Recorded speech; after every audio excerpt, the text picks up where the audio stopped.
경계태세 2급은 옛날에 진돗개 둘인데 간첩이라든가 북한 상황을 고려해서 하는데 왜 발령했습니까? 예, 일단 먼저 설명드리. 아니 왜 발령했어요? 그 북한 상황이 없었잖아요.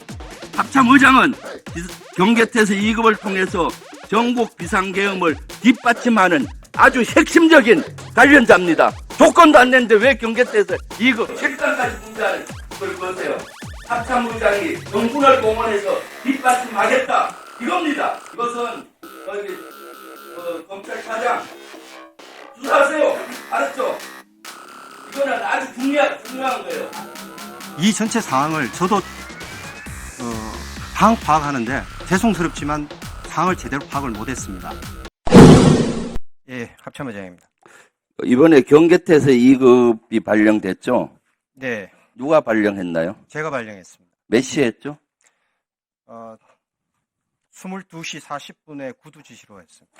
그 장관이나 대통령 지시가 있었습니까? 없었습니다. 그런데 왜 북한 상황이 전혀 특이한 게 없었는데 경계태세 2급은 옛날에 진돗개 둘인데 간첩이라든가 북한 상황을 고려해서 하는데 왜 발령했습니까? 예, 일단 먼저 설명드리. 아니 왜 발령했어요? 그 북한 상황이 없었잖아요.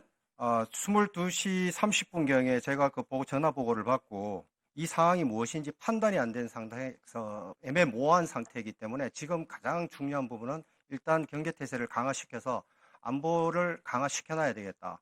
그래서 제 판단에 따라서 그렇다고 전국에 정군의 경계태세 2급을 해요?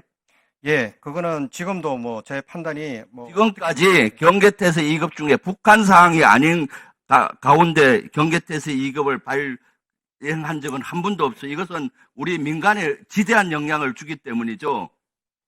저도 제가 한다면은 군생활 하면서 하단 정도 하면은 비상계엄을 이해가 가는데. 맞이한 것도 제가 처음입니다. 그래서 제가 판단할 수 군생활을 하면서 할 수 있는 것은 일단 대북부터 오판 모든 문제를 안전적으로 확보를 해놔야 되겠다.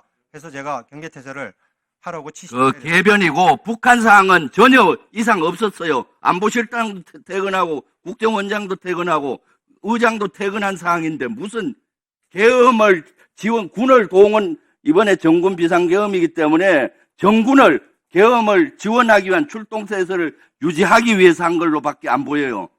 저는 그렇게 보지 않습니다. 그렇게 경계태세를 이것은 강화해야지만이 수도 잠깐 경계태세 2급 조건이 안 됐는데 경계태세 2급을 걸은 거예요. 전혀 조건이 안 됐는데 비상계엄도 조건이 안 됐는데 걸은 거고요. 합참 의장은 비상계엄을 뒷받침하기 위해서 정군을 동원하기 위해서 비상계엄을 경계태세 2급을 건 겁니다. 경계태세 2급이면은 실탄까지 정군에 다 분배하고 다 하는데 그리고 초기에 아까 말도 안 되는 소리 하지 마세요. 수방사나 특전사 병력 나중에 부대 지휘를 한 수 받았잖아요. 그러면 처음에 줄 때도 장관이 그러면 명령을 내려가야지. 그리고 계엄사 사항실을 합참에 있는 요원으로 해서 20명 구성했잖아요. 처음에. 그리고 그 인원들이 다 파악하고 초기에 합참이 비상계엄의 사항실 역할을 했었고 합참 의장은 경계태세 2급을 통해서 전국 비상계엄을 뒷받침하는 아주 핵심적인 관련자입니다. 조건도 안 냈는데 왜 경계태세 2급 실상까지 분자하는 걸 보세요. 제가 말씀드려도 되겠습니까? 얘기해 보세요. 경계태세 2급을 설정하는 것은 제가 기상계엄을 보고를 받았을 때 첫째 물은 거였습니다. 무슨 상황이냐? 무슨 말이냐? 물었습니다. 그래서 특별한 지금 확인이 안 되고 뉴스에 나오고 있습니다. 하고 보고를 받았습니다. 그러면은 차를 타고 제가 이동을 하면서 어떤 조치를 먼저 해야 될 것인가? 제가 합참의장으로서 일단 국가와 국민에 대해서 가장적으로 조치하는 게 상황이 발생되면은 보호한 상황은 경계를 일단 강화를 시켜야지만이 군의 이동이라든가 모든 게 통제가 될 수가 있습니다. 그래서 많은 생각을 했지만은 그 생각 속에서 제가 해야 될 수 있는 것은 경계태세 설정과 그 다음에 비상소집을 해야 되겠다. 합참 내 총원에 비상소집을 해야 된다. 그래야지만이 상황이 파악되고 정리될 수 있을 것이다. 해서 제가 그 두 개를 설정을 한 것입니다. 근데 경계태세 설정하는 것이 북한 상황만 있어서 설정한다. 그럴 수 있습니다. 하지만 통합방위태세에 의해서 적의 침투 도발이나 내부에 어떤 문제가 생겼을 때도 경계태세는 설정할 수 있습니다. 그런데 이 경계태세 설정하는 것은 합참의장이 판단하는 겁니다. 그리고 모든 것이 지침에 나오는 것의 절차에 따라서 확인해서 올릴 수 있습니다. 그거는 저희들이 말하는 관료적인 형태의 개념입니다. 존경하는 김병조 의원님께서도 부대를 지휘할 때 사항이 생기면 뭘 합니까? 경계태세를 먼저 강화합니다. 왜?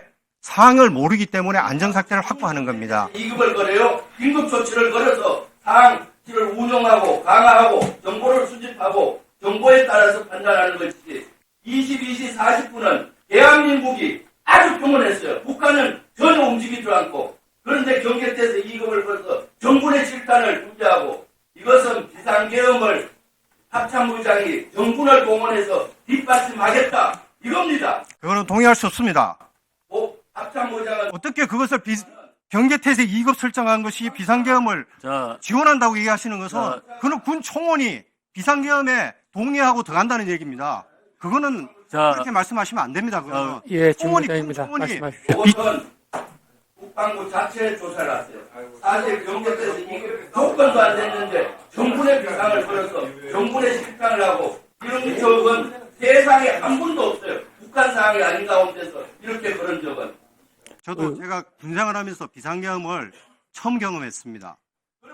그렇기 때문에 제가 할 수 있는 것은 그러면 직을 걸고 비상계엄을 막았어야지. 제가 들어와가지고 상황을 파악을 하면서 비상계엄을 직을 던지고 이것은 잘못됐으니까 직을 거기서 던지는 거지. 이것은 여기 검찰차장 수사하세요. 알았죠? 이거는 아주 중요한 거예요. 의장님, 의원이 질의하면은, 감정을 섞어서 그렇게 대답하시는 것은 옳지 않다고 생각을 합니다. 죄송합니다. 네. 하지만은 정군이 비상계엄을 선포를 해서 경계태세를 설정해서 비상계엄을 지원하는 것이다. 이렇게 얘기하시면은 대한민국 제가 비상계엄을 경계태세 형성한 것이 비상계엄을 지원하기 위해서 비상계엄을 걸었다. 이렇게 얘기하면 우리 군인들이 총원이 비상계엄을 동조하기 위해서 행동한 것처럼 비춰질 수 그러면은 있습니까? 이렇게 그건 아닙니다. 이렇게 제가 질문을 하겠습니다. 합참의장은 우리 군의 군번이 0번, 1번입니다. 1번이면은 불법 비상계엄이 선포가 됐으면은 이 국회 선관위 다른 지역에 6군데 나간 군 병력들을 바로 철수하라고 했어야죠. 왜 그건 못했습니까? 제가 말씀드리지만은 그때 들어와서 상황을 파악을 하면서 일단 오판 방지에 의한 대부 경계태세를 일단 강화를 했습니다. 하지만 이 전체 상황을 저도 상황 파악하는데 죄송스럽지만 상황을 제대로 파악을 못했습니다. 그리고 왜냐하면 부대가 선관위에 나갔다는 부대는 저도 몰랐습니다. 그리고 본인 휘하에 계엄가가 있으면은 우리 합참의장께서 당연히 계엄사령관이 되면 불구하고 육군총장이 계엄사령관이 됐지 않습니까? 그건 왜 캐치션을 안 달았습니까? 그래서 비상계엄을 계엄을 설정했을 때 계엄사령관이 합참의장으로 한다는 것은 법이 바뀌었습니다. 장성급 장교로 지정하도록 바뀌었습니다. 그래서 저희들이 사무를 계엄과를 가지고 전시에 비해서 준비하는 관행적으로 우리 군의 관행적으로 합참의장이 계엄사령을 맞춰서 했던 건 사실이죠.